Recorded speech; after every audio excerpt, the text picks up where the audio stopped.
Alhamdulillahilladzi kana bi'ibadihi khabiran basiran. Tabarakalladzi ja'ala fis sama'i burujan wa ja'ala fiha sirajan wa qamaran muniran. Asyhadu an la ilaha illallah wahdahu la syarikalah wa asyhadu anna Muhammadan abduhu wa rasuluhu alladzi ba'athahu bil haqqi basiran wa nadhiran wa dha'iya ila al-haqqi bidanihi wa sirajan muniran.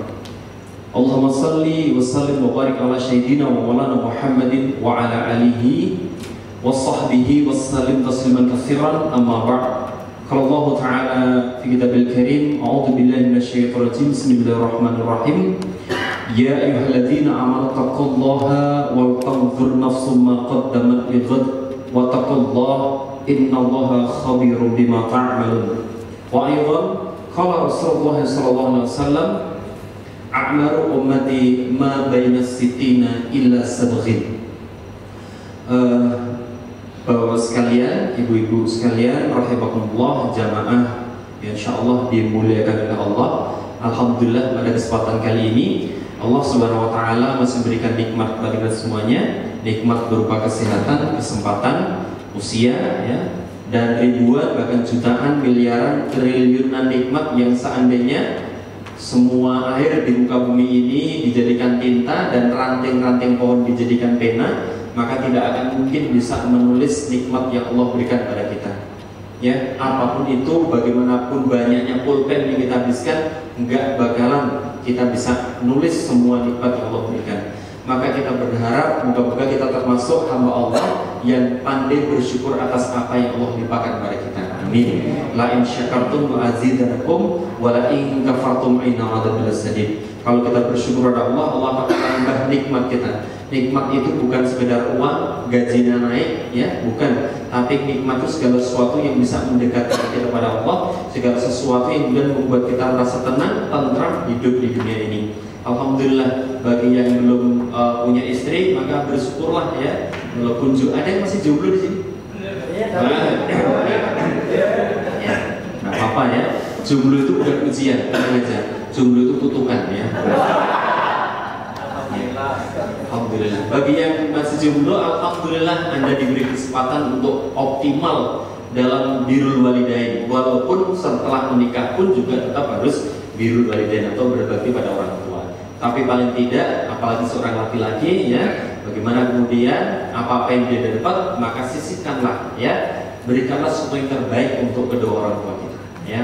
Bagi seorang laki-laki ya, yang punya anak ya, yang sudah punya anak atau mungkin yang sudah punya istri ya, moga-moga istri kita semuanya ya bisa menjadi istri yang solehah. Amin ya. Bagi yang sudah punya suami, moga-moga suaminya adalah suami yang saleh. Amin. Bagi yang belum punya istri, kita doakan. Ini kan Syawal ya, masih Syawal ya. Ini biasanya bulan-bulan nikah, walaupun ya yang belum punya calon biasanya ya agak baper dikit, tidak apa-apa ya. Biasanya kalau yang belum punya calon itu melihat tahu isi saja itu baper. Tahu isi baik ya. Lihat tahu isi itu baper. Kenapa? Tahu aja ada isinya. Apa itu kosong kan gitu kan? Di sini nggak usah ngancem ya, nggak usah tunjuk tangan karena sudah ketahuan siapa yang sering ditolak sudah ketahuan ya. Alhamdulillah. Ya. Maka alhamdulillah kata para ulama, majelis taklim itu majelis yang penuh dengan kebaikan. Para ulama mengatakan la tazullu ala khairin madumta muta'aliman. La tazullu ala khairin. Jadi setiap orang yang berada ya akan selalu dalam kebaikan ketika apa? Madumta muta'aliman. Ketika mereka berada di dalam majelis taklim. Maka insya Allah yang hadir di sini insya Allah malaikat semuanya, amin ya rabbal alamin ya. Walaupun katanya hidup manusia itu didampingi dua makhluk, ada setan, ada malaikat, ya. Biasanya setan itu identik dengan kanan, identik dengan kiri, malaikat identik dengan kanan, gitu ya. Silakan tengok kirinya sekarang, ya. Insya Allah yang hadir malaikat semuanya yang mendoakan kita dengan doa-doa yang baik ya rabbal alamin.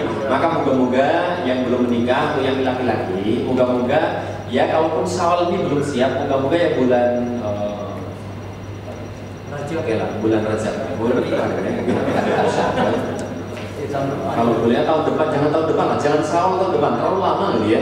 Oke lah, ya katakanlah Agustus ya, Agustus depan ya. Moga-moga segera menikah. Amin. Yang laki-laki mendapatkan istri yang sholihah, cantik, pintar masak, kaya raya, anak tunggal, orang tuanya udah tua banget gitu ya, jadi warisannya banyak ya. Kalau kata Pak Mariam super sekali ya. Kalau ibu-ibu ada yang belum nikah? Oh, sudah nikah semuanya. Berarti moga-moga bisa mendapatkan mendapatkan menantu yang soleh gitu ya. Kalau anaknya yang putri ya, maka moga-moga bisa mendapatkan menantu yang soleh gitu ya. Amin ya. Biasanya diinginkan wanita itu adalah satu soleh, yang kedua ganteng, ketiga kaya raya, tapi dua yang terakhir biasanya paling mutlak. Dua yang terakhir biasanya paling mutlak, yaitu apa? Setia dan penyayang. Ini paling mutlak itu setia dan penyayang. Dan ciri laki-laki setia itu katanya lihat postur tubuhnya. Kalau laki-laki itu gendut, nah biasanya itu tipikal setia, Bu. Jadi kalau dapat suami gendut, bersyukur, Bu. Kenapa? Katanya laki-laki yang gendut itu insya Allah tipikal laki-laki yang tidak mudah mengejar wanita lain. Ya, berat loh ya, Bu ya. Jangankan ngejar ya, jalan aja ngap gitu ya. Dan biasanya laki-laki yang gendut itu katanya tipikal penyayang. Jadi dia kalau ada makanan dia bilang sayang kalau dimakan. Ya, tipikal penyayang ya, alhamdulillah ya. Nah, bagi bapak-bapak yang punya istri gendut bersyukur saja ya. Kenapa? Insya Allah alhamdulillah ya, nikah bonus spring bed kan gitu kan, alhamdulillah ya. Bagi yang punya istrinya kurus gitu ya, alhamdulillah. Kalau beli kain hemat kan gitu kan. Jadi segala sesuatu kalau disyukuri itu nikmat gitu ya. Bagi yang punya istri ceriwis luar biasa, alhamdulillah disyukuri. Nikah bonus radio kan gitu kan, alhamdulillah. Jadi apa-apa itu kalau disyukuri itu enak. Allah insya Allah akan menambahkan itu kan, menambah kenikmatannya. Bagi yang punya anak bersyukur tentang anaknya, Allah akan tambah anaknya kan gitu kan. Bagi yang punya uang banyak bersyukur tentang uangnya, Allah akan tambah uangnya. Amin ya rabbal alamin. Bagi yang punya istri bersyukur tentang istrinya, insya Allah Allah menambah ya, menambah masalah buat kita ya. Baik, alhamdulillah. Baik teman sekalian, yang pertama, mohon maaf, alhamdulillah tadi saya diperkenalkan dan tidak ada satupun hal yang terkait dengan ustadz, karena saya memang bukan ustadz ya. Saya bukan ustadz, saya bukan ulama, apalagi mufti atau orang yang membuat fatwa. Saya adalah orang yang sedang belajar, orang yang sedang meyakini sesuatu, mencari dasar-dasarnya dari para ulama, dari para ustadz, kemudian mencoba untuk menyampaikan. Kenapa? Surat Yasin ayat 12. Surat Yasin ayat 12 memesankan kita supaya kita berani untuk menyampaikan sesuatu supaya mendapatkan janji dalam surat Yasin ayat 12. Bunyinya gimana? Inna nahnu nuhyil mauta wa naktubu ma qaddamu wa atharhum wa kulla syai'in ahsaynahu fi imamim mubin. Di situ ada kata athar. Athar itu jejak-jejak yang kita tinggalkan. Jadi kalau kita menyampaikan sesuatu, kemudian orang itu sadar, orang itu kemudian berbuat baik karena lantaran atau karena wasilah apa yang kita sampaikan, maka kita akan mendapatkan pahala. Selama dia berlaku soleh, insya Allah kita akan mendapatkan. Itulah disebut dengan afar. Afar itulah jejak-jejak yang kita tinggalkan. Surat Yasin itu menyampaikan bahwa Allah akan mencatat apa yang kita perbuat dan akan mengumpulkan jejak-jejak yang kita tinggalkan. Mengumpulkan jejak-jejak. Jadi ketika kita menyampaikan sesuatu, kita berbuat pada orang lain, ya. Kalau yang paling terkenal kan 3 ya, yaitu apa? Anak yang soleh, ilmu yang bermanfaat, sedekah jariah kan gitu kan. 3 itulah afar kita. Nah, walaupun kita ilmunya sedikit, tapi kita yakini, kita tahu sumber kebenarannya, sampaikanlah ya. Makanya kalau sholat jangan sendirian. Sholat itu ngajak orang ya. Menasih tentang sholat tidak masalah, kita dalilnya belum tahu secara detail, tidak masalah, tapi kan itu benar gitu ya. Ayo tahu sholat itu begini. Kemudian orang itu ternyata sholat, insya Allah kita mendapatkan aliran pahala. Itulah afar kita. Maka kalau baik jangan sendirian. Kalau baik jangan sendirian. Baik itu bareng-bareng ya. Oke. Yang kedua, sholawat dan salam semoga tetap tercurah kepada junjungan kita Rasulullah Muhammad SAW, suri teladan terbaik yang pernah lahir di muka bumi ini ya. Tetangga paling baik yang pernah ada di muka bumi ini, pemimpin yang terbaik yang pernah ada di muka bumi ini, suami yang paling romantis yang pernah ada di muka bumi ini. Mohon maaf Bu, kalau di rumah bapak manggil ibu dengan sebutan apa? Apa Bu? Oh, mbokmu ya Allah gitu ya. Kalau itu sebutan saya seorang Jawa gitu ya. Ya, bebek, ai, masya Allah. Ya kan mungkin bebek sama ayam gitu kan ya. beb ai. Kalau Rasulullah itu sampai menyebut apa? Kulitnya, sampai menyebut fisiknya. Ya Humaira, wahai yang kemerah-merahan. Masya Allah. Tapi karena kita kan istri kita orang Indonesia Pak ya, warnanya mungkin nggak merah tapi agak hitam gitu ya. Kenapa? Ya karena kan daerah tropis gitu ya. Jangan sebut ya Humaira. Yang lebih romantis lagi apa? Ya Hajar Aswad gitu ya. Tahu ya, batu hitam ya, alhamdulillah. Ya, tapi untuk rebutan ya, Hajar itu rebutan ya gitu ya. Kemarin Januari saya mendampingi jamaah untuk umroh itu, Masya Allah Hajar Aswad jadi rebutan gitu ya untuk dicium. Kalau saya ngambil yang sunahnya aja, yang di multazamnya ya. Baik Bapak sekalian yang dirahmati, perkenalkan nama saya Cahyo Ahmad Irsad. Sebenarnya nama saya bukan itu sebenarnya. Nama saya itu simpel, Cahyono titik. Cuman ketika itu saya diminta oleh Ustadz Felix untuk dampingi beliau ngisi di Hong Kong. Kan bikin paspor harus 3 nama. Paspor 3 nama kan itu. Nah, nama itu cuma satu, Cahyono. Walaupun itu ada artinya. Cahyo itu cahaya, no itu bukan no Bu ya. No kan tidak ya. Tidak bercahaya berarti surem gitu ya, bukan ya. No itu artinya ada ya.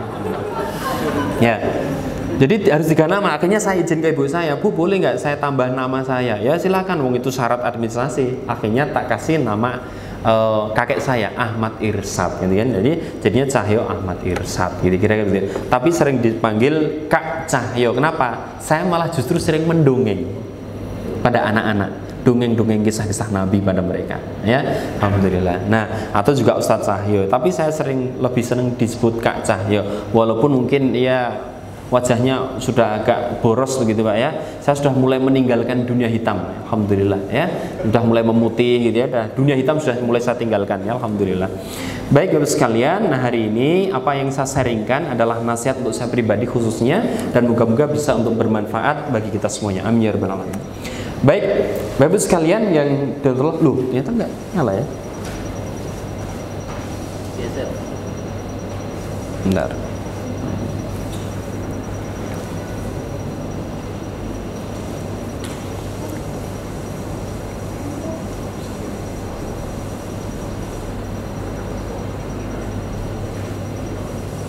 Oke.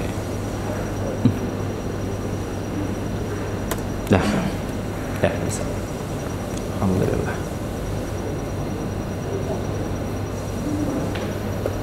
Ya, sebelum membahas tentang tema kita, karena tema kita bahasanya agak sedikit unik gitu ya, selepas Ramadan berlalu. Nah, itu enggak tahu kalau secara susunan bahasa subjek, predikat, objek itu terletak di mana ya, agak aneh sama selepas Ramadan berlalu. Wah, ini apa? Ini kayaknya bahasa sastra kira gitu ya.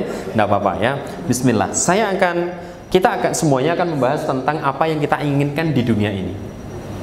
Saya yakin setiap manusia itu menginginkan yang namanya kebahagiaan, betul? Orang manapun dah, mau orang Indonesia, orang Amerika, orang Palestina, orang Yahudi, orang Islam, semuanya manusia itu menginginkan yang namanya kebahagiaan.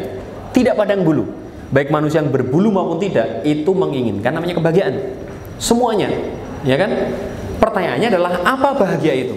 Ternyata bahagia itu berbeda dengan kesenangan. Mari kita lihat bagaimana Allah Subhanahu wa taala memberikan gambaran sesuatu yang membuat kita bukan bahagia ya, tapi senang, mencinta sesuatu. Apa itu?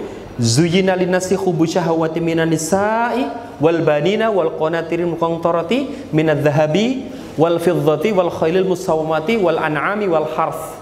Ini sesuatu yang membuat kita merasa apa? Senang. Boleh saya berdiri? Boleh. Saya kalau duduk itu rasanya itu apa ya?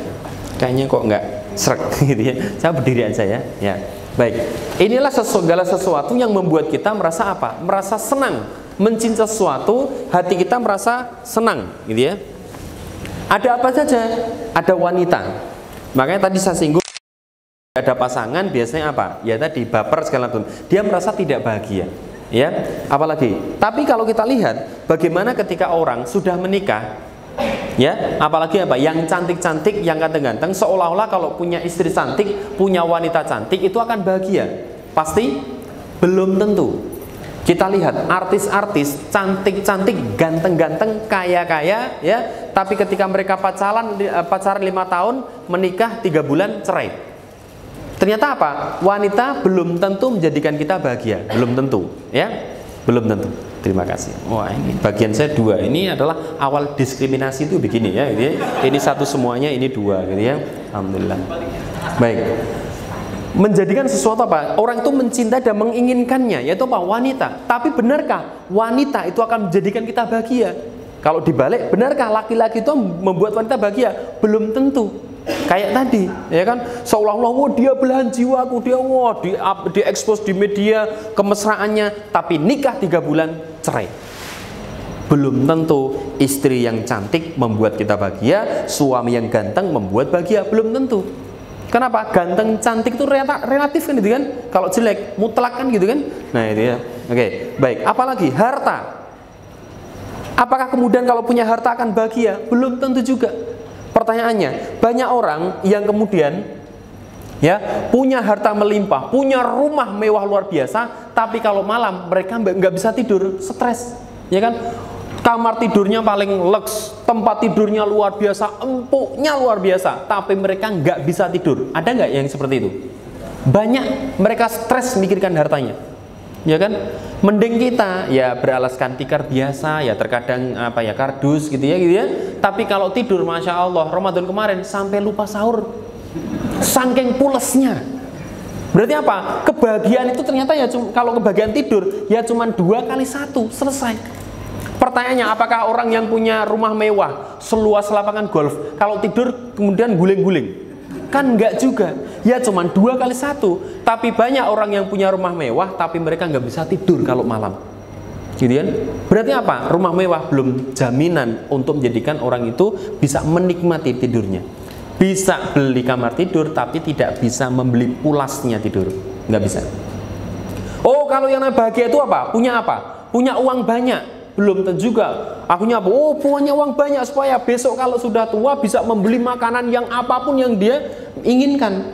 Banyak orang yang ketika muda bekerja luar biasa untuk mendapatkan uang banyak supaya bisa mendapatkan apa? Mendapatkan apa? Makanan yang diinginkan supaya bisa kulineran. Karena ada pepatah mengatakan witing tresno jaran saka kuliner kan begitu kan? Jadi cinta tumbuh itu karena sering makan bersama kan gitu kan? Ini witing tresno jaran saka kuliner, gitu ya. Maka ketika sudah tua banyak harta, akhirnya apa? Dia membeli apapun makanan yang dia inginkan, tapi faktanya mereka tidak bisa menikmati. Wah Pak, ini lobster, beli. Dokter bilang apa? Mohon maaf Pak, kolesterol. Wah, sate Klatak Jogja gitu ya. Wah, mohon maaf Pak, darah tinggi. Gitu ya. Mereka bisa membeli apapun, tapi mereka tidak bisa menikmati. Mending kita apa-apa bisa dimakan, betul? Tapi nggak bisa beli. Ya, sama aja ya, alhamdulillah ya. Itu uang apakah membuat bahagia? Belum tentu juga. Mari kita lihat. Lalu bahagia itu apa? Adzan ya? Oh belum ya, ya sholawatan ya. Lalu apa? Mari kita lihat. Ini Jepang ya. Ada yang pernah ke Jepang? Alhamdulillah ya. Oke, ada yang udah pernah ke Tanah Suci? Yang udah umroh? Ya, kalau belum saya doakan yang namanya naik haji, namanya ke Tanah Suci, misalnya umroh gitu, itu adalah panggilan Allah. Saya berdoa moga-moga kita semuanya segera dipanggil oleh Allah ya. Alhamdulillah. Ke Tanah Suci maksudnya ya. Oke, mari kita lihat Jepang. Ya, tahun 2015 saya pernah ke Bekasi kebetulan ya, gitu ya. Tapi bukan ke Jepang ya. Ya, katanya kalau ke Bekasi harus bikin paspor tuh, ya Allah saking jauhnya gitu ya. Oke, Jepang itu luar biasa, teknologi luar biasa. Mari kita lihat ya, bagaimana mereka punya teknologi antariksa, mereka kereta paling cepat di dunia begitu ya. Mereka kemudian selokan-selokan di sana, masya Allah bersih-bersih luar biasa, ya kan? Walaupun mereka selokannya begini, mereka itu agak tidak suka makan ikan air tawar, ikan sungai itu mereka nggak suka, karena image mereka ikan air sungai itu kotor, sungai itu kotor. Padahal faktanya sungainya bersih-bersih, ya. Tapi mereka nggak mau, mereka lebih suka laut, ya, ikan laut. Beda dengan kita Pak ya. Mau sungai kotor, mau bersih terserah gitu ya. Siome ya sapu-sapu kan gitu kan, gitu ya. Itu yang terjadi ya. Ya Indonesia begitu. Pendapatan mereka per kapita 38.633 US dollar per kapita. Artinya kalau kita rata-rata per orang ya 30 jutaan lah per bulan gitu ya. Itu berarti di atas indeks kesejahteraan dunia, luar biasa. Mereka sudah punya teknologi penyulingan air laut menjadi air tawar. Mereka gedung-gedung disulap menjadi lahan pertanian. Ya, gedung-gedung, lahan-lahan kosong di gedung ini disulap menjadi lahan pertanian. Beda dengan kita, Pak ya. Ya, lahan pertanian disulap menjadi gedung gitu ya. Jadi kalau kemarau kekeringan, kalau hujan banjir. Jadi apa-apa jadi masalah gitu ya. Jadi kalau lapar, kalau kenyang ngantuk, kalau lapar ngamuk gitu ya. Itulah kita gitu ya. Jadi apa-apa jadi masalah gitu loh kita ya. Mereka juga apa? Budaya makannya bersih luar biasa. Maka katanya umur kematian di sana itu cukup tinggi, 80-an tahun ke atas. Kalau kita 60-an gitu ya, 64 segala macam lah. Ibu saya itu 64 tahun ya, udah meninggal beliau. Nah, mereka budaya makan luar biasa. Kondisi kesejahteraan luar biasa. Ya, teknologi, masya Allah luar biasa. Ya, bahkan semua teknologi yang ada di Indonesia ini, yang di parkiran-parkiran, motor-motor, mobil-mobil hampir semuanya merek Jepang. Suzuki, Honda, Yamaha, Kawasaki. Ya, kenapa Yamaha? Karena dari Jepang. Kalau dari Arab, ya Mahmud. Jadi beda ya, gitu ya. Oke. Semua dari Jepang. Pertanyaannya, mau nggak hidup seperti ini? Mau? Belum tentu. Kita lihat. Ini yang terjadi.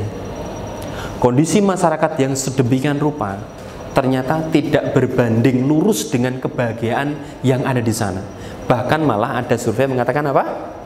Semakin kaya orang di sana, semakin stres mereka. Ya, angka bunuh diri di Jepang merupakan angka yang cukup tinggi di dunia ini. Bahkan bisa jadi 10 atau 5 besar di dunia ini, bahwa Jepang merupakan negara dengan angka bunuh diri sangat tinggi sekali. Ya, ada yang mengatakan sehari semalam 60 sampai 88 orang satu malam bunuh diri. Padahal kehidupan mereka luar biasa. Cek aja, silakan Anda googling di Yahoo. Jadi googling di Yahoo. Jadi Anda buka Yahoo, ketik google.co.id, baru masuk ya gitu ya. Googling di Yahoo. Anda ketik kata hikikomori. Anda akan menemukan seperti ini. Ini hikikomori. Orang-orang kaya stres, mereka menjadi di kamar ya dengan segala fasilitas yang ada, dan misalnya mereka mengakhiri dengan hidup dengan apa? Bunuh diri. Ini hikikomori. Apakah mereka miskin? Enggak. Mereka itu orang-orang kaya. Mereka punya anak, remajanya kaya juga, tapi mereka apa? Bosan hidup. Kenapa? Fasilitas sudah ada semuanya, terus mau ngapain? Ya udahlah, bunuh diri aja gitu. Sudah semuanya dirasakan gitu loh. Pertanyaannya, dengan fakta, dengan kondisi contoh seperti ini, lalu bagaimana mungkin kita seorang muslim itu hanya mengejar dunia? Hanya pada dunia. Padahal apa? Dunia itu sudah nyata-nyata bukan sumber kebahagiaan. Bahkan seorang Jim Carrey itu mengatakan, ya, seandainya dia boleh meminta, dia meminta semua manusia itu untuk kaya semuanya, supaya tahu bahwa di sana tidak ada namanya kebahagiaan. Ya, lalu bahagia itu apa? Ya, dunia ini bukan sumber kebahagiaan. Lalu bahagia itu apa? Lalu kerja kita itu harus bagaimana? Lalu kekayaan kita itu harus seperti apa? Lalu istri kita harus kita tempatkan seperti apa? Sehingga kita mendapatkan kebahagiaan, kan gitu kan? Kenapa? Kenyataannya dunia itu tidak kemudian menjadi sumber bahagia. Kenyataannya begitu. Maka bahagia itu berawal dari cara pandang yang benar tentang hidup ini. Hidup ini kita itu mau ngapain? Hidup itu cuma, tadi saya singgung, a'maru ummati ma baina sitina ila sab'in. Hidup manusia, hidup umatku kata Rasulullah itu antara 60 sampai 70 tahun aja. 60 sampai 70 tahun itu saja. Jadi hari ini yang sudah 59 tahun, setahun lagi siap-siap. Ya, yang sudah 70 tahun ya besok pagi siap-siap gitu ya. Tapi namanya usia itu rahasia Allah. Itu sudah ditentukan oleh Allah. Itu yang tahu Allah saja. Ya, bisa jadi Anda duluan, saya belakangan. Oh kebalik ya. Bisa jadi saya belakangan, Anda duluan kan gitu kan. Oh masih kebalik. Bisa jadi saya duluan, Anda lebih dulu daripada saya kan gitu kan. Bisa. Oh ya kan. Ini sudah mulai deg-degan ini ya. Iya. Ini sudah mulai ini. Ini sudah ada yang lewat kayaknya nih ya. Siapa duluan? Ya. Jadi berawal dari cara pandang yang benar pada hidup ini. Berarti orang kaya bisa bahagia nggak? Bisa. Orang miskin bisa. Kenapa? Cara pandangnya benar. Maka di zaman Rasulullah SAW, orang kaya bisa bahagia, sahabat-sahabat yang kaya bisa bahagia, yang miskin juga bisa, budak saja bisa bahagia. Jadi nggak ada kaitannya kebahagiaan dengan harta yang kita miliki, nggak ada kaitannya, ya, nggak ada kaitannya. Maka kemudian mari kita lihat Cara pandang benar itu berarti apa? Cara pandang yang dibimbing oleh Al-Quran. Itulah yang menghantarkan kita kepada kebahagiaan. Artinya apa? Tidak ada yang melarang kita untuk kaya, nggak ada yang melarang. Cuman kaya dengan cara pandang yang benar, dengan cara yang benar. Berarti kita fokusnya kepada sini, bukan pada sesuatu yang kita miliki, bukan. Tapi kita membangun cara pandang dulu. Baik, ada dua hal. Bahagia, sengsara. Milih yang bahagia dulu atau sengsara dulu? Yang kita bahas yang mana dulu nih? Oh, sengsara. Itulah orang tua. Orang tua itu biasanya mikirnya yang elek-elek dulu. Mikirnya yang jelek-jelek dulu. Ya, kalau anak-anak enggak, mikirnya yang seneng-seneng dulu. Anda lihat ketika Anda pamit ke kantor atau mungkin Anda keluar gitu ya, anak kita tiba-tiba bilang, "Papa, ikut." Mereka enggak mikir papanya mau kemana, enggak, pokoknya penting ikut. Mikirnya seneng dulu gitu kan. Kalau ibu-ibu, "Pak mau kemana?" Dengan siapa segala macam. mikirnya yang aneh-aneh gitu ya. Baik, oke lah, kita akan bahas sengsara dulu, boleh. Definisi sengsara pun harus kita kembalikan pada Quran. Apa sih sengsara? Ya Allah, sengsara itu apa sih ya Allah? Sehingga kalau kita mau bahas bahagia, gampang, kebalikannya berarti, gitu ya. Mari kita lihat surat Toha ayat 124 sampai 126. Ini adalah penjelasan apa itu sengsara. Ya, kalau kita buka sengsara itu apa? Mari kita lihat. A'udzubillahi minasyaitonirrajim. Bismillahirrahmanirrahim. Wa man a'radha an dzikri fa innalahu ma'isatan dhanka wa nasyuruhu yaumal qiyamati a'ma. Allah menjelaskan dengan begitu indahnya apa yang disebut dengan kesengsaraan. Apa itu? Barang siapa berpaling dari peringatanku, maka sesungguhnya baginya penghidupan yang sempit. Ma'isatan dhanka. Hidupnya sempit. Ya, hidupnya sempit. Ya, wa nasyuruhu yaumal qiyamati a'ma, dan kami akan menghimpunnya pada hari kiamat dalam kondisi buta. Jadi sengsara itu ada dua. Sempit hidup, di akhirat akan dibutakan oleh Allah. Tapi berawal dari mana? Berawal dari berpaling dari peringatan Allah. Jadi kunci yang pertama, berarti kesengsaraan itu berawal dari ketidaktaatan kita kepada Allah. Hadiahnya dua kalau nggak taat, yaitu apa? Ma'isatan dhanka, yang kedua atau hidup yang sempit, yang kedua di yaumil akhir dikumpulkan dalam kondisi buta.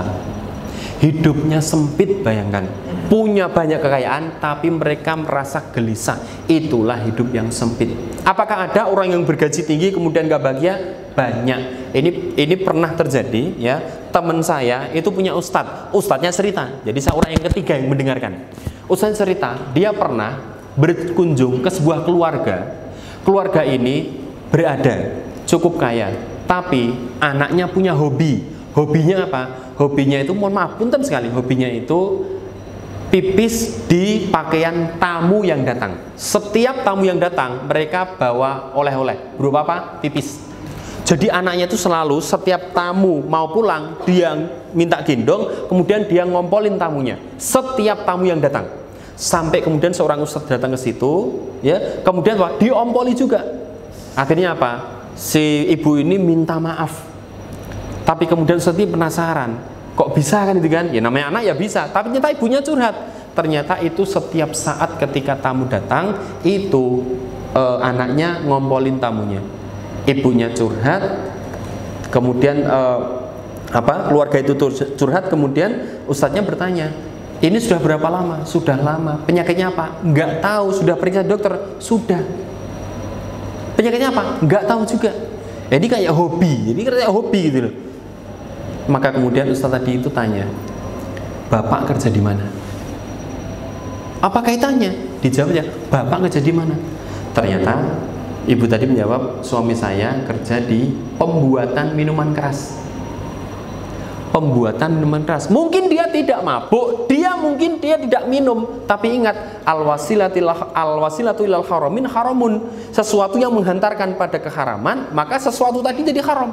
Mungkin dia tidak minum, tapi dia mengupayakan, dia mengadakan sesuatu haram, maka apa yang dia lakukan itu juga haram. Berarti rezeki, ya, nafkah, uang yang dia dapat, segala sesuatu yang dia dapat itu berarti tidak barokah. Disitulah kuncinya. Akhirnya apa? Keluarga tadi kemudian diskusi agak lama. Akhirnya apa? Benar, bapak tadi keluar dari pekerjaannya. Kenapa? Merasa rezekinya tidak barokah sehingga mempengaruhi jiwa anaknya. Jadi hati-hati, Bu, kalau nanti suaminya pulang-pulang membawa 50 juta, padahal tiap bulan rata-rata 10 juta, Anda jangan langsung pikir, wah 50 juta hari ini, ya Allah ITC saya beli gitu ya, jangan ya, gitu ya. Wah mall belanja, jangan. Anda harus tanya dulu, harus pastikan dulu. Wahai kekasih hatiku, saya mau tanya, biasanya kan uang belanja 10 juta per bulan, tapi kok ini 50 juta, yang 40 juta dari mana? Dipastikan halal dulu. Kalau enggak, saya enggak mau. Kenapa? Ini akan mempengaruhi jiwa, mempengaruhi kehidupan keluarga kita. Jadi hati-hati.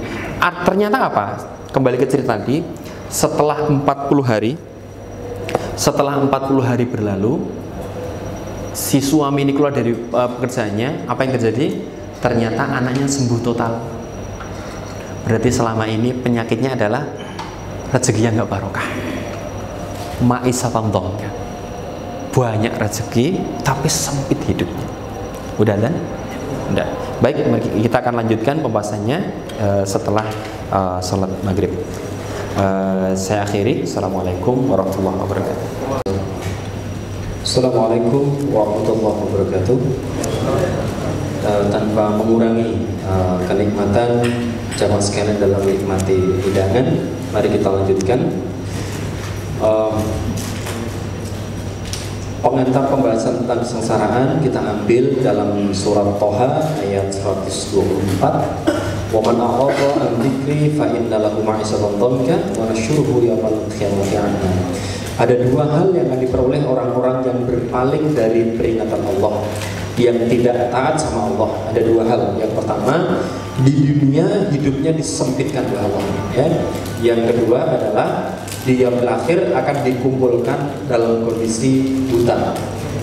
Buta di dunia itu masih bisa ada yang menolong, masih ada tongkat, masih ada apalagi alat bantu lah gitu ya, segala macam, masih ada teman yang bisa nuntun kita. Tapi kalau sudah buta, ya, di yaumil akhir siapa yang menolong? Jangan orang buta, orang yang melihat saja, ya, di yaumil akhir akan tunggang langgan, kalang kabut, kucar kacir gitu. Apalagi ini orang yang buta, ya. Nah, ada satu kisah lagi, kisah ketika zaman Imam Syafi'i. Ada seorang pemuda yang ketika itu, pemuda ini gajinya 5 dirham. 5 dirham itu katakanlah ya 500.000 lah per hari. Berarti besar apa kecil? Besar. Tetapi ternyata kalau dalam bahasa lepas kita, dalam bahasa lepas itu bahasa versi kita, kira-kira begitu. Ya Imam Syafi'i, saya ini, kira-kira gitu ya, saya ini gajinya 5 dirham.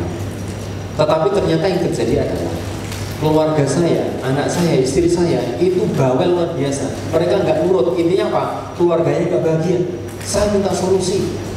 Maka Imam Syafi'i ngasih solusi. Pergi ke juraganmu. Untuk apa? Untuk meminta gajimu dipotong dari 5 dirham menjadi 4 dirham. Jadi keluarga yang berantakan, malah solusi dari Imam Syafi'i itu diminta untuk memotong gaji. Kayaknya nggak nyambung gitu kan? Tapi karena ini perkataan seorang syekh, seorang imam, seorang ulama besar, maka pemuda tadi mengikuti saran itu. Akhirnya dia pergi ke juragannya untuk kemudian dipotong menjadi 4 dirham. Setelah itu, wah luar biasa. Dia kembali ke Imam Syafi'i dengan wajah yang muram. Kenapa? Tetap berantakan. Dari 5 dirham jadi 4 dirham, tetap berantakan keluarganya. Ya Imam Syafi'i, keluarga saya tambah berantakan. Kalau begitu, pergi ke juraganmu, minta dipotong lagi menjadi 3 dirham.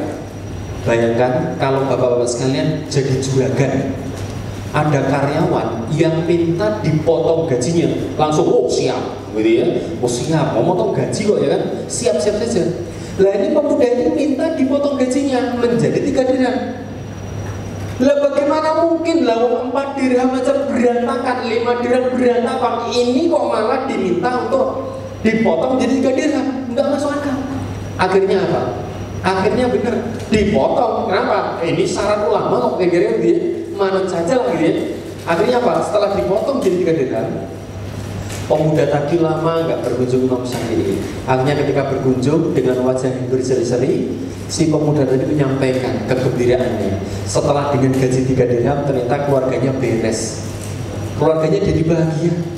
Maka Imam Syafi'i membuat syair. Kira-kira artinya begini: Banyak orang yang pengen kaya dengan mencampurkan yang haram kepada yang halal, maka yang haram itu masuk dan merusak semuanya. Jadi hati-hati. Ya, akhirnya apa? Artinya apa? Bahwa yang namanya keberkahan, ya, namanya barokah itu adalah bertambahnya kebaikan. Kalau gaji kita tambah banyak, kok hidup kita tambah bermasalah, kita harus koreksi diri. Jangan-jangan ada sesuatu yang tidak berkah dalam gaji kita. Bisa jadi kita jadwalnya pulang jam 4 tapi pulang jam 3, berarti ada amanah yang tidak tertunaikan. Bisa jadi, ya, banyak hal yang membuat hidup kita tidak barokah. Maka harus hati-hati. Maka kemudian orang-orang kafir, orang-orang yang tidak taat kepada Allah, orang-orang yang fasik, orang-orang yang dimasukkan dalam neraka itu mereka protes. Qala rabbi lima hasyartani a'ma wa qad kuntu basira. Mereka protes, ya Allah, ya, mengapa kau kumpulkan, kau menghimpun aku dalam kondisi buta, padahal di dunia dulu kami itu melihat. Dulu kami melihat, kenapa sekarang di akhirat kami buta? Maka Allah menjawab, ya, Allah menjawab, qala kadzalika atatka ayatuna fanasitaha wa kadzalikal yawma tunsa. Allah membalas dengan begitu indahnya. Allah berfirman yang artinya, demikianlah telah datang kepadamu ayat-ayat kami, maka kamu melupakannya. Jadi ketika Allah ngasih ayat-ayat, Allah ngasih peringatan, Allah ngasih petunjuk, banyak yang melupakan. Yang seolah apa? Enggak melihat gitu. Pura-pura nggak melihat, bahkan berpaling dari ayat-ayat itu. Maka apa? Begitu pula pada hari ini kamu pun dilupakan. Dulu di dunia kamu melupakan ayatku, maka di akhirat ini kamu ganti melupakan. Nasibnya mengerikan sekali. Diingatkan kalau cari rezeki itu yang halal, masih terobos-terobos saja, maka nanti dia akhirnya akan dilupakan oleh Allah. Akan apa? Diabaikan, dicampakkan oleh Allah. Maka inilah definisi sengsara. Maka simpulan awal ini, taat itu pasti bahagia, maksiat pasti sengsara. Taat pasti bahagia, maksiat pasti sengsara. Itu simpulan awal. Artinya apa? Hari ini kalau kita berpikir tentang segala sesuatu, mikirnya bahwa kebahagiaan itu hanya bisa diperoleh dengan ketaatan, bukan dengan cara yang lain. Bukan dengan cara yang lain. Itulah mana kebahagiaan. Yaitu apa? Ketaatan. Maka nanti kalau pas pulang, kalau tiba-tiba ditanya, Bu, ada apa sih tadi kok pulangnya malam banget Bu, gitu ya. Ada pengajiannya apa? Saya nggak tahu, pokoknya itu panjang, bicara cepet pakai slide, materinya banyak, saya nggak tahu, pokoknya yang penting ustadznya ganteng. Jangan katakan seperti itu, ya. Fitnah lah ya, dengannya. Ya. Anda katakan, ibu itu lupa loh, tadi pengajiannya apa? Cuman saya ingat 2 kalimat. Jadi ingat-ingat. Cukup ini aja. Taat pasti bahagia, maksiat pasti sengsara. Jadi kalau ada sesuatu yang menggiurkan di dunia ini tapi tidak mengantarkan kita pada ketaatan, itu pasti mengantarkan kepada kesengsaraan. Itu prinsip kita. Ya. Maka sekalian, mari kita lihat. Ya, bagaimana ketika zaman Rasulullah? Ketika Rasulullah mendakwahkan Islam kepada para sahabat, apa yang diberikan Rasulullah kepada para sahabat? Apakah harta? Bukan. Apakah jabatan? Bukan juga. Mungkin para sahabat yang lebih kaya, bahkan mungkin lebih tinggi kedudukannya, bisa jadi. Ya, apa yang diberikan Rasulullah? Pemahaman. Ya, pola pikir bagaimana memandang dunia ini. Maka yang namanya Abdurrahman bin Auf kaya raya tapi juga dijamin ke surga. Bilal bin Rabah yang mungkin budak abah saya yang kemudian dibebaskan oleh Abu Bakar juga kemudian bisa masuk surga. Kenapa? Ketaatan. Ingat bahwa ada 4 paman Rasulullah ya. Sebenarnya paman Rasul itu banyak ya, tapi yang paling terkenal kan 4 ya. Siapa aja? Yang baik banget tapi nggak masuk Islam. Baik banget tapi nggak masuk Islam. Abu Thalib. Kenapa nggak masuk Islam? Padahal dia tahu ponakannya Nabi, dia tahu Islam itu benar. Tapi Abu Thalib nggak masuk Islam. Kenapa? Nggak enak sama kaumnya. Jadi ingat, egois bisa menutupi kita dari hidayah. Apa kata orang lain? Musa aku ikuti ponakanku dari dia. Ya, egois bisa menutup kita dari hidayah. Hati-hati. Ya, kalau ditingkatkan lagi kesombongan. Nah, nanti kalau ada momen lain kita bahas tentang sombongan itu apa. Yang kedua, yang baik masuk Islam disebut sebagai Sayyidus Syuhada, penghulunya para syuhada. Siapa? Hamzah. Yang ketiga Abbas. Yang keempat, nah ini yang keempat ini. Pada akhirnya dia dilaknat di dalam salah satu surat di dalam Quran. Siapa? Abu Lahab. Abu Lahab, kita bahas sedikit. Pada saat Rasulullah lahir di dunia, karena belum Rasul kita sebut Muhammad dulu ya. Ketika Muhammad kecil lahir di dunia, Abu Lahab benci gak sama Muhammad? Enggak. Abu Lahab enggak membenci Rasulullah. Bahkan kalau dalam bahasa kita, Abu Lahab ini ya, dalam sejarah dikatakan dia muter ke Mekah kemudian menyampaikan punya ponakan, ya pokoknya senang dengan kehadiran Rasulullah. Itu Abu Lahab, senangnya luar biasa, sampai syukuran, sampai membebaskan Suwaibah budaknya, saking senangnya. Kalau dalam bahasa kita, wah aku punya ponakan, laki-laki ganteng sempurna, namanya Muhammad, kira-kira begitu. Itu Abu Lahab, senang luar biasa. Ketika kemudian Rasulullah menginjak remaja, kemudian berdagang segala macam, masya Allah, semua orang senang sama Rasulullah. Orang Mekah senang sama Rasulullah, mencinta Rasulullah, menghormati, bahkan memberi gelar apa?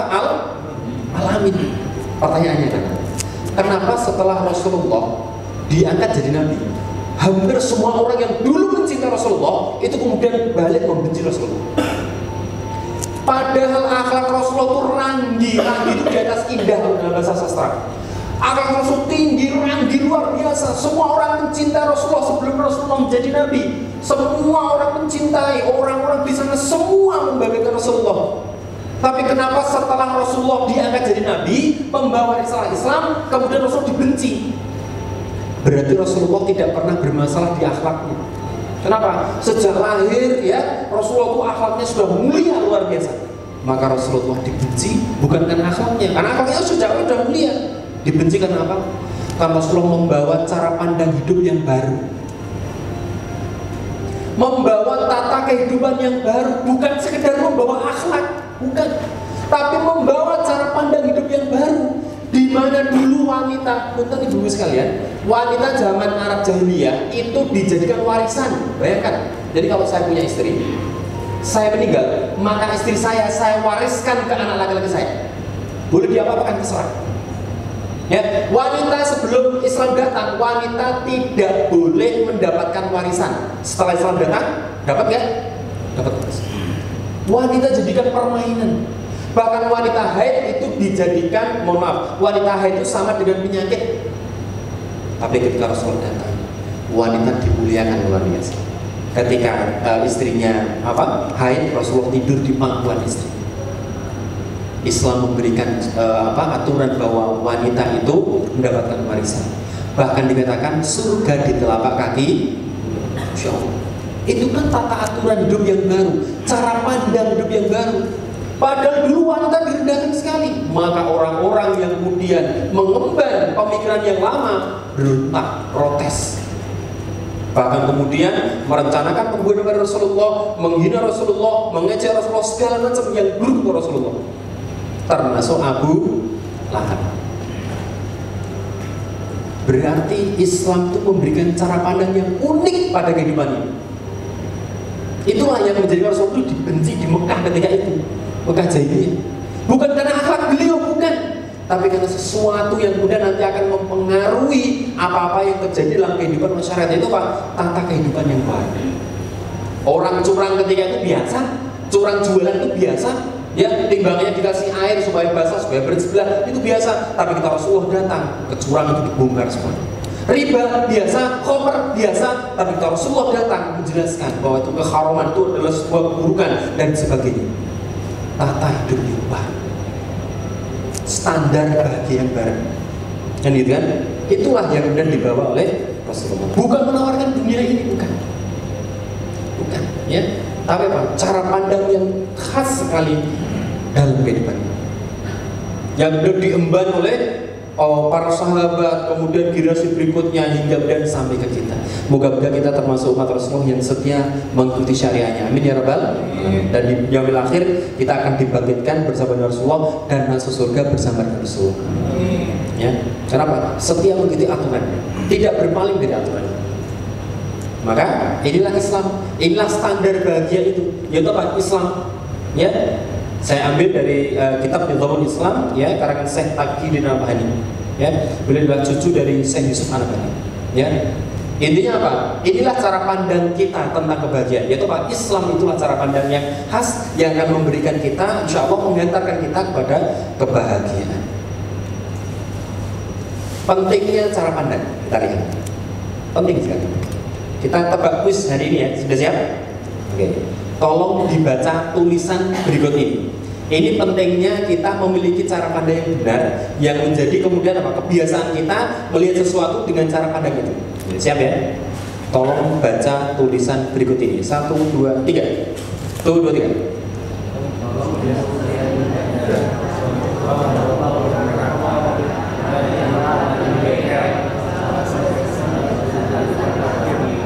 Oke, saya minta satu wakil. Tolong jemput saya di bandara. Jangan lupa bawa mobil merah karena yang hitam lagi di bengkel. Kalau sampai di sana, tunggu di depan parkir. Nggak apa-apa ya, rada lama. Karena harus tunggu teman dulu. Oh, tangan dulu. Alhamdulillah. Ya, ini kayaknya termasuk bapak-bapak alay ya. Nah, anak-anak alay sekarang kan kalau SMS WhatsApp pakai singkatan semuanya. Sampai ibunya bingung. Nulis lagi aja L461 lagi. Ibunya kan gaptek ya. Ini tulisan kok semua angka. Ini yang balas pakai HP atau kalkulator kan itu kan. Anjing bingung. Ya. Pertanyaannya, nanya Pak siapa? Bayu. Pak Bayu. Pak Bayu, kita semuanya, Bapak sekalian, perhatikan semuanya. Ini ada huruf vokalnya kan? Satu pun tidak ada. Satu pun tidak ada, tapi semuanya sempurna menjawab. Tolong jemput saya di bandara. Dari tadi saya tidak pernah bicara, tidak pernah nyinggung tentang penerbangan. Tapi ternyata pikiran kita sama. Tolong jemput saya di bandara. Kenapa tidak mengatakan tolong jemput saya di bundar? Padahal huruf vokal ada berapa? 5, A, I, U, E, O. Tapi kenapa? Tepat, tolong jemput saya di bandara. Tepat, luar biasa. Yang kedua, jangan lupa bawa mobil merah. Kenapa mobil merah? Bukan mobil murah. Ya kan? Ya kan boleh juga. Jangan lupa bawa mobil murah ya, gitu ya. Karena yang hitam lagi di bengkel. Kalau sampai di sana, kenapa tidak di sini coba? Ya, atau di sono, atau di sunu, atau di sinu, atau di suni gitu ya. Padahal apa? Padahal huruf vokal ada 5. Ya, tunggu di depan parkir. Kenapa parkir? Bukan parkur gitu ya. Parkur loncat-loncat gitu ya. Gak apa-apa ya rada lama karena harus tunggu teman dulu. Kenapa tunggu teman? Tepat semuanya membayangkan tunggu teman, bukan tunggu temot, tumit, ya kan, taman gitu ya. Semuanya tepat. Ini adalah abjad gundul. Hilang 5 vokal. Bapak-Ibu semuanya bisa membaca dengan sempurna tanpa salah sedikit pun. Berarti kalau Arab gundul,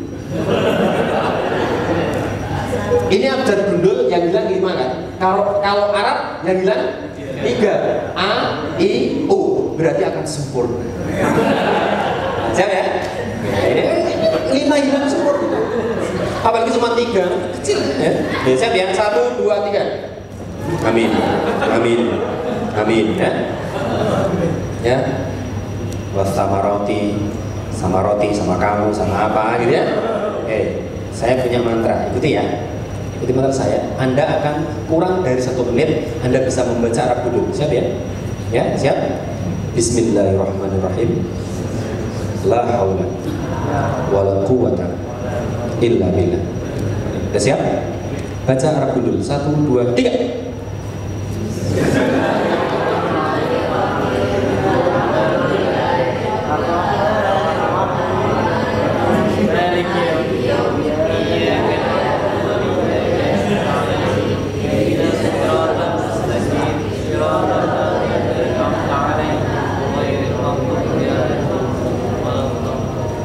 Sempurna. Ini nggak ada abjadnya, ini nggak ada harokatnya. Ini Arab gundul. Ini gondrong apa gundul?